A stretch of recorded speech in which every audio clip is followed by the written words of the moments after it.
What is up, movie viewers?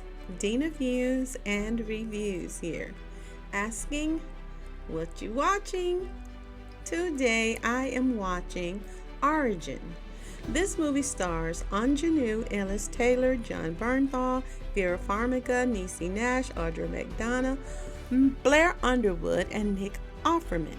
It is written, directed, and produced by Ava DuVareney, and it is also produced by Paul Garnes. Now, Origin is a 2023 movie that is based on author Isabel Wilkerson's inscriptions from her book called Caste, The Origins of Our Discontents. Now, the movie chronicles Isabel, and she is a black female author whose character is played by Aunjanue Ellis-Taylor. Isabel is in an interracial relationship. She's married to Brett, who is a Caucasian man. Right off, Isabel and Brett are showing visiting an assisted living facility for Isabella's mom, Ruby. And evident by their conversation upon leaving, Isabel feels uneasy and a bit conflicted about having her mother live there. Clearly, Isabel feels some degree of guilt or onus about leaving her there. In the movie's opening scene, it shows a young black teenager, and he is walking and talking on his cell phone to a friend. He goes into a convenience store, makes a purchase of Skittles and tea, and as he is leaving, he notices it is raining and pulls the hat of his hoodie over his head. Now, as he continues to walk, he notices a car is following him. He lets his friend on the phone know that he has been followed by this car. We later find out that this young boy is 17-year-old Trayvon Martin, who is visiting his father, who lives in a gated community. Inside the car that's pursuing him is George Zimmerman, a white Latino neighborhood watch member who would later murder this young man. Now, on the evening of February 26, 2012, in Sanford, Florida, he was murdered for nothing more than walking while being black in a gated community. Now, Isabel is later seen giving a speech, and afterwards she is approached by an editor by the name of Amari. Amari is played by Blair Underwood. He approaches her and asks her about listening to the Trayvon Martin unreleased 911 tapes and writing a piece for the paper on the murder. She is reluctant to do so and tells him she is on hiatus.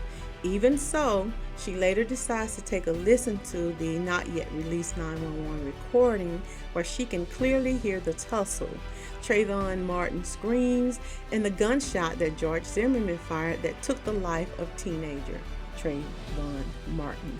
Later, when she speaks to Amari, again after another dinner party, in their conversation about the murder, she presents the question, why does a white Latino man deputize himself to stop a black boy to protect a white community? And she goes even further by questioning why is it everything is racist. She seems reluctant to give her personal opinion on the infamous murder, and at that time she decides to withhold her opinion on the killing of this young black teenager by this guy. So she waits till after she does a further more research about what she believes to be the root cause. Now, Isabel suffers a devastating loss. She loses her mother and her husband, Brett. And while at a dinner party, she's talking to two of her Caucasian female colleagues. She tells them why she chose not to explore the Trayvon Martin case, but that she has developed a thesis that connects the Trayvon Martin murder, the Charlottesville neo-Nazi that drove his car into a Black Lives crowd, and why it is that her own mother insisted that they, or her as black people, should be polite, button up around white people. So in her words, this is what she said. She believed there was some connective tissue in it, and she wanted to explore how it all is linked together. And having said that, she sets about traveling throughout America, examining the society that was built on the backs of black slaves as well as their descendants. Black humans loaded up and chained in the bows of boats, stripped of knowledge of self, kind, raped, murdered, and completely destroyed mentally, physically, and spiritually, and thrown into a society deliberately implanting within their minds the premise of white supremacy and black inferiority. A system that justified their legal subjugation, their enslavement, and denied them basic resources or even humanity to black men, black women, and children for centuries. Then she travels on to India, where she spoke to a Dalit scholar and was able to explore the caste system in place there. And in this caste system, there's a group called the Untouchables, and there is a practice of oppression that has been around for many, many years. In this system, they classify individuals into groups that denies access to certain people based upon the family that they were born into, and how a man-made, she's examining how this man-made classification determined how their life would be lived, how they would be treated and looked upon by others within their society. She also visited Germany, where she researched the Nazis and its vast hierarchy that was based on the belief in German racial superiority, how its party emphasized the disparity of individuals and races of people and the right of the strong to rule over the weak, and how setting up the framework to a euthanasia program that was aimed at ridding the society of what they deemed to be incurably ill, physically and mentally disabled people, elderly people, or emotionally distraught people. They were structuring what led to the Holocaust.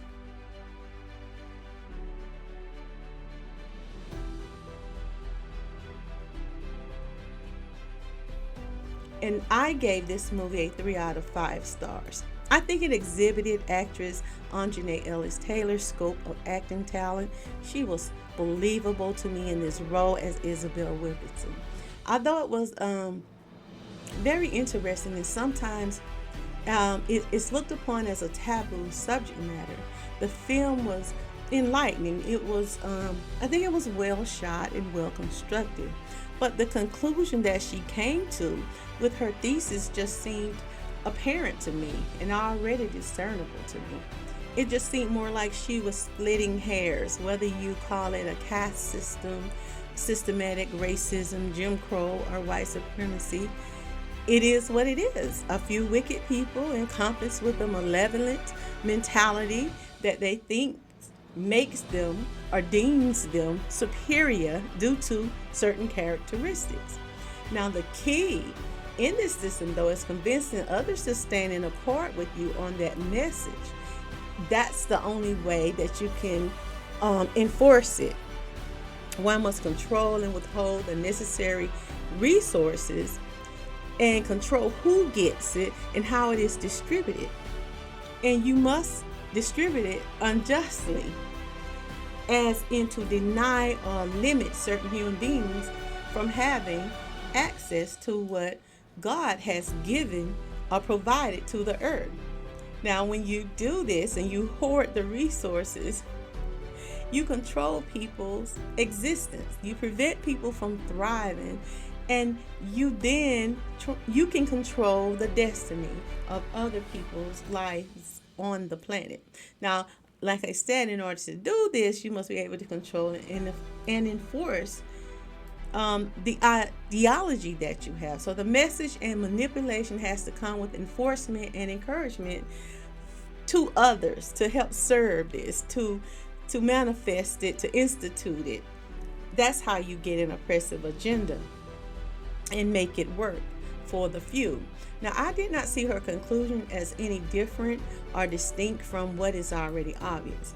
What I believe is there may have been an internal need based on her own personal experiences or her perspective, maybe even her grief. I think she was trying to link a nexus of sorts. I understand it is because she lost people that she loved, and it causes you to ponder all manner of things. And so when she took this journey to enlightenment, I understand it. I think it is perfectly okay. However, it just felt as if it was just her seeking to find what was already and is already evident. And that's just my opinion. Even so, I must say there were 3 points in this movie that I thought were very notable. The first one was the way in which the director or writer chose to give Isabel the opportunity in the dreamlike state to see and talk to those who had already transitioned. It was touching.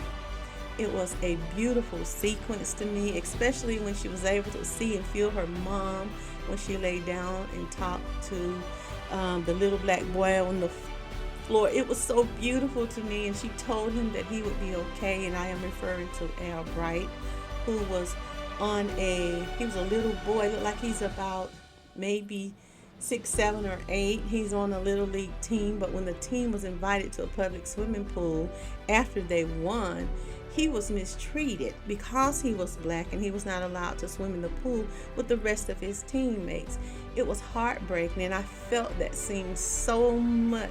Something about that scene just pulled on my heartstrings, and I just wanted to take that little child and hug him and remove him away from that whole situation. But when she laid beside him, it was comforting. And I often think, what would I say if given the opportunity to speak to my ancestors from the past? What would I say, or what could I say to encourage them? The second thing that was so interesting to me was when in Germany she was having dinner and a conversation with 3 of her non-black friends, and the subject of black subjugation in America and the similarities between America and what was happening in Nazi Germany came up. Now, Isabel brought up that she heard displaying the swastika is a crime there in Germany, and that doing so you could face 3 years in prison. And she goes on to contrast Germany's response versus America, where they are in essence memorializing and honoring many of the subjugators and those that aided in the oppression of black people. She referenced how the Confederate flag, which is seen by many people, many black people in America, descendants of slaves, as the swastika is seen in Germany. It's a horrible reminder of the brutality, the cruelty, the persecution and oppression by whites in this country. Now, Isabel stated that the Confederate flag is on full display and is a part of the Mississippi flag. And in America to this very day as well, there are a lot of statues sprinkled all around America that are dedicated to the very men that wanted to wage war for the right to own black human beings. That is true today. But her Caucasian German female friend Sabine told her that a framework is not a book, and trying to connect the United States with Germany, she told her that the Holocaust and African slavery is different. And she told her that linking Germany with the United States is flawed, she said. Connecting the United States to Germany doesn't fit. For America, slavery is rooted in subjugation, bodies for profit, and the Holocaust was not subjugation, but extermination. Isabel was clearly taken aback by her response.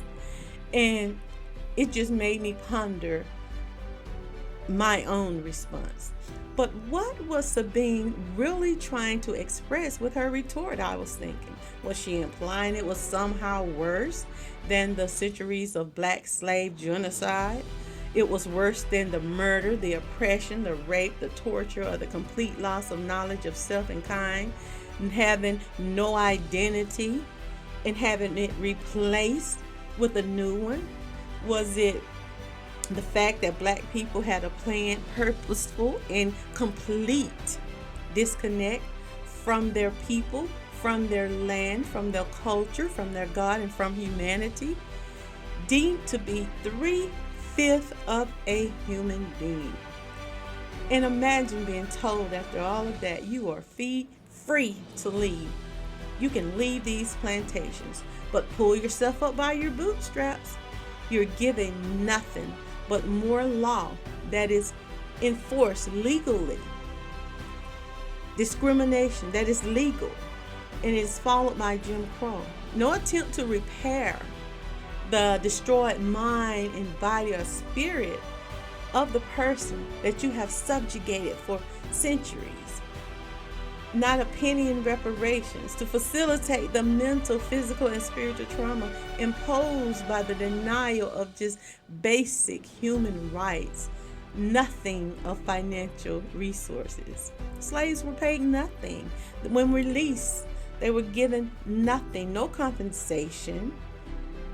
All you had was trauma.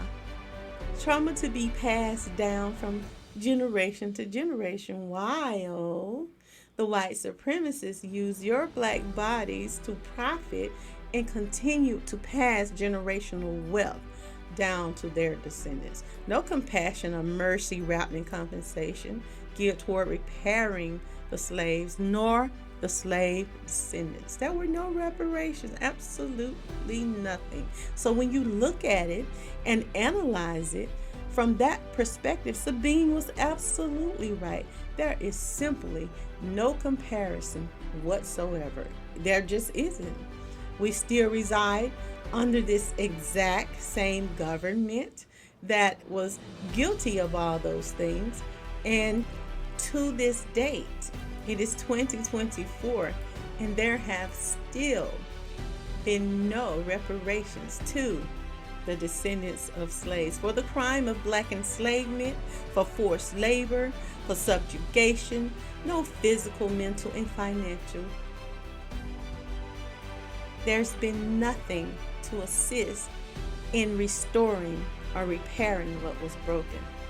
And the third thing that I thought was noteworthy in this movie was that Isabella discovers a picture in the German archives that is hanging on the wall. But this picture actually shows Nazis that visited America sitting at a table. These Nazis came to America and they wanted to learn about Jim Crow laws. They wanted to know how to develop these racist laws so they could actually use it in their blueprint to oppress the people that were affected by the Holocaust. They admired the Jim Crow era laws that legally discriminate against black Americans. United States racial classifications laws were said to be even harsher than anything that the Nazis themselves were willing to introduce in Germany. Wow. One of the most striking Nazi views was that Jim Crow was a suitable racist program within the United States because American blacks were already oppressed and poor. That is so interesting. But even more interesting is the fact that when the United States entered the war against the Nazis, it supposedly took an anti-Nazi stance. Now, how odd is that, since much of what is that you are claiming to be fighting against, it is being practiced within your own country at the exact same time you're sending in black American troops to help free the people that are under that oppression. That is pretty amazing. But the black American troops could not help but notice all of the similarities between the two oppressive countries.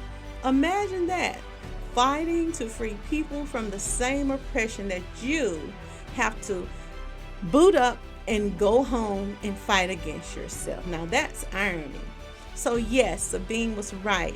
It is indeed different, for it is more diabolical, criminal, and malevolent. Now, I really like the analogy that she used at the end of the movie, where Isabel is comparing the caste system to a house that has stress cracks and it is in desperate need of fixing. It's a way of encouraging others to participate in the repair of that foundation, to fight the injustices that we see, because we know that no one person is more deserving of freedom or justice or even resources than anyone else. But I would have to add to what she said that it's necessary to accept sometime that the house is old. The house is broken, the house is just torn up, and it is in disrepair. Knock it down. Destroy that old blueprint and start anew. Clear the site completely. Remove all of the remnants of the old one. Don't start with that foundation. Kick that foundation completely down and construct a new home with a sturdy foundation. Using all new building material. Build it level. Check for square and plumb. And make certain it is free from cracks. And most of all, do not use the same architect. Now, Origin is rated PG, and if you are interested in checking out this movie, you most certainly can, because it is currently streaming on Hulu. If you have not already, be sure to like, share, subscribe, and leave me your comments on what you thought of this movie. I invite you to join me weekly for another review or a movie recommendation. But I want you to remember, it's my view. Now, what you watching?